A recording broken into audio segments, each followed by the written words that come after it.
23 जुलाई को वित्त मंत्री निर्मला सीतारमण ने घोषणा की कि एंजल टैक्स को समाप्त कर दिया जाएगा, जिससे स्टार्टअप्स और उनके निवेशकों के बीच खुशी की लहर दौड़ गई। एंजल टैक्स की शुरुआत 2012 के केंद्रीय बजट में तत्कालीन वित्त मंत्री प्रणब मुखर्जी ने की थी।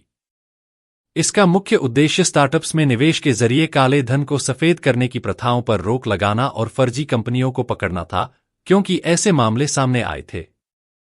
इस कानून को हटाने से स्टार्टअप क्षेत्र में नई जान आने की उम्मीद है। क्या है एंजल टैक्स?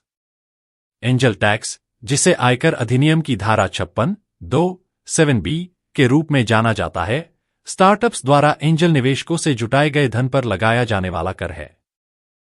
यह कर केवल उस राशि पर लागू होता है जो कंपनी के उचित बाजार मूल्य से अधिक हो। उदाहरण के लिए, अगर किसी कंपनी का उचित मूल्य 1 करोड़ रुपए है और वह एंजल निवेशकों से 1.5 करोड़ रुपए जुटाती है, तो अतिरिक्त 50 लाख रुपए पर यह कर लगेगा। कर अधिकारी निवेशकों द्वारा दिए गए प्रीमियम को आय मानते थे, जिस पर लगभग 31% कर लगता था। एंजल निवेशक अन्य निवेशकों से अलग होते हैं। ये हाई नेट वर्थ वाले व्यक्ति होते हैं जो अपनी व्यक्तिगत आय को बिजनेस, स्टार्टअप्स या छोटी और मध्यम श्रेणी की कंपनियों में निवेश करते हैं। स्टार्टअप्स को एंजल टैक्स से क्या परेशानी थी? हाल के सालों में कई स्टार्टअप्स ने एंजल टैक्स के बारे में बड़ी चिंता जताई है। उन्होंने इसे बहुत अनुचित बताया है। उनका कहना है कि किसी स्टार्टअप का सही बाजार मूल्य तय करना प्रैक्टिकल नहीं है। स्टार्टअप्स का आरोप है कि कर अधिकारी अक्सर इस मूल्य की गणना के लिए डिस्काउंटेड कैश फ्लो मेथड का इस्तेमाल करते हैं, जो स्टार्टअप्स की तुलना में कर अधिकारियों के पक्ष में माना जाता है। स्टार्टअप्स ने बताया कि उन्हें 3 से 4 साल पहले जुटाए गए एंजल निवेश पर टैक्स नोटिस मिले। कुछ मामलों में टैक्स और देरी से भुगतान के जुर्माने की कुल राशि मूल फंडिंग राशि से भी ज्यादा हो गई।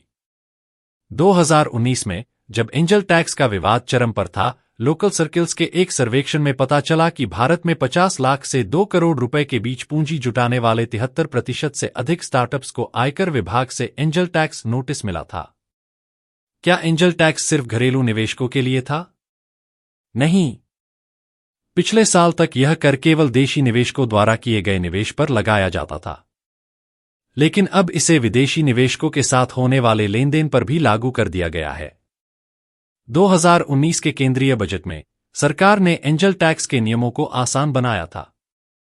उसने कहा था कि उद्योग और आंतरिक व्यापार संवर्धन विभाग (DPIT) में रजिस्टर स्टार्टअप्स को इस प्रावधान से छूट दी जाएगी। लेकिन बारीकी से देखने पर पता चला कि यह सभी ऐसे स्टार्टअप्स के लिए पूरी छूट नहीं थी। यह केवल उन स्टार्टअप्स पर लागू होती थी जिन्हें अंतर मंत्रालय बोर्ड (IMB) नामक सरकारी निकाय ने प्रमाणित किया था।